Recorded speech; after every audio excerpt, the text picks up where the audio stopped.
Hey everyone, I'm Rushlock, this is Albion Online. So, the purpose of the first part of the video is to show new players how and where to start.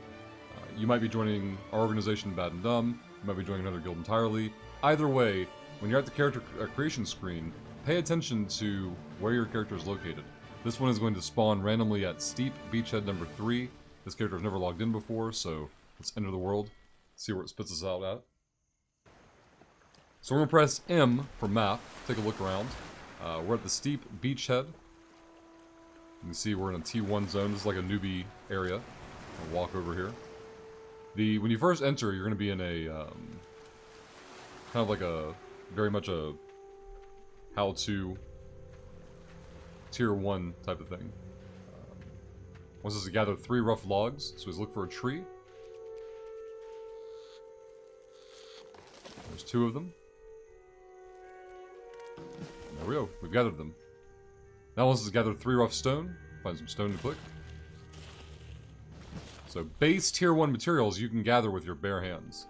Now wants us to craft a beginner's skinning knife, so we're going to go over here to the forge. Find the beginner's skinning knife. Craft. You can see it auto-equipped there. I believe tools you can even put straight away into your bag. We'll find out here in a moment. Kill any rabbit or critter. We'll gather 8 scraps of hide there. Because we don't have the weapon equipped, we're just going around popping these guys in the face. We're going to skin them. This whole little intro thing is very linear and scripted, so you don't have to worry about getting lost in anything. But most of this is just to show folks how to get through the first bit of tier 1. Sorry, it wanted us to craft a beginner's mercenary jacket. So we're going to go to armor, find the jacket here, craft, good to go. That auto-equip, that's fine.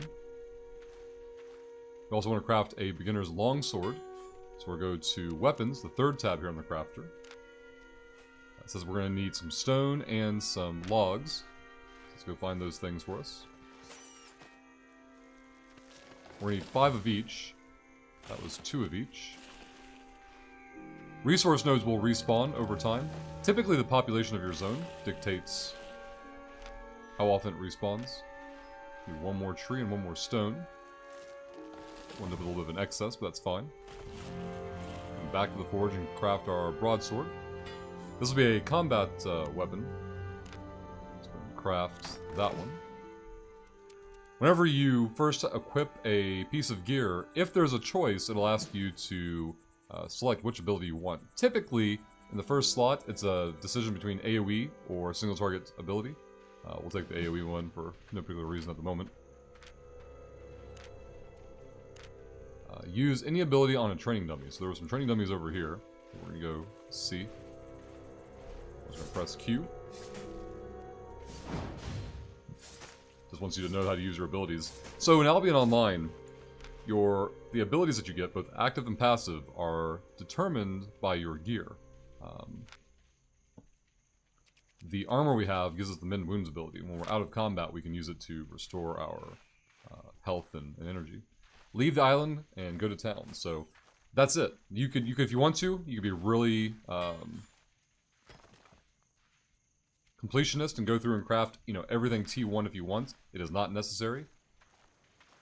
But we're going to head this direction and leave town. This is the whole progress tracker you can always follow if you're lost and don't know what you're supposed to be doing next. That whole thing took, less than 4 minutes, and that's with us narrating it. Now, on the map, if you want to play with our organization, Bad and Dumb, one of your first stops is going to be a place called Steep Cross, or Steep... I'll look at the map here. Steep Cross, which is over here. To get there easily, we're going to go over here and talk to this pirate ship captain. Or I shouldn't say pirate ship, it's just a ship captain. Now, if I try to take what we're carrying right now and jump on here, he's going to find Steep Cross there. Now keep in mind, whatever organization you're joining should be able to tell you what place to go to at the very beginning to meet up with their new player infrastructure. And if they don't have any new player infrastructure, then you might want to question why you're joining them. But They want to charge us 330 silver to take this boat over there. We have 0. We have no silver whatsoever. You get silver in the game. See if I can find it here for you. Doing PvE content, running expeditions. These are like dungeon queues you can do from town. Trading, buying and selling goods on the auction house. Obviously, go out and gather, maybe do some production, things like that. But to get where we want to go, we've got too much stuff. Well, the stuff we're having here is created from, base T1 materials that we can get at any time. So none of this stuff has any true value. So go ahead and dump it all. Get completely naked here. Then when you talk to the captain again, he's no longer going to charge you any baggage fee. Now you can go anywhere in the world you want. We're going to go to Steep Cross, hit Buy Journey. And we're here. Dock obviously looks, nearly identical, but we're now in a different area. We're in a different town. Press M for map. You see we're now in Steep Cross. This is a T2 zone, but it's a town, so there's a little bit of crafting and gathering to be done here. You'll find some random ore nodes and some trees and some other things like that. Maybe even a beast or two. But we're going to go into the closest Tier 3 zone to get more goods, but we'll cover that in another part of the tutorial. But that's the basics of how to start your character, get through the new player experience, get to your first town, and in the next video we'll discuss what's next. We'll see you all next time.